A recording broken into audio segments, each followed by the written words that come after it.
नमस्कार, मैं हूं प्रियंका और आप देख रहे हैं राष्ट्रीय जगत विजन न्यूज।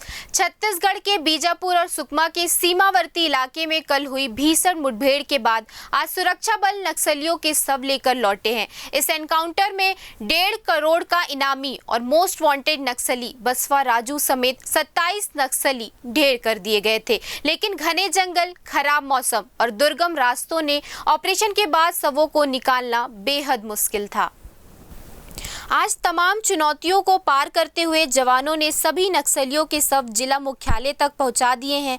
यह ऑपरेशन सिर्फ एक सैन्य कामयाबी नहीं, बल्कि नक्सलवाद के खिलाफ बड़ी रणनीतिक जीत मानी जा रही है।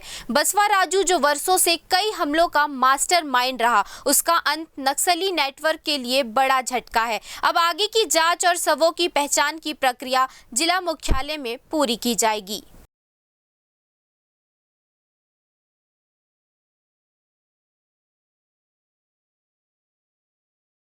फिलहाल इस खबर में इतना ही। देश प्रदेश की खबरों से अपडेटेड रहने के लिए हमारे चैनल को सब्सक्राइब करें। नए खबरों की नोटिफिकेशन के लिए बेल आइकॉन जरूर दबाएं। नमस्कार।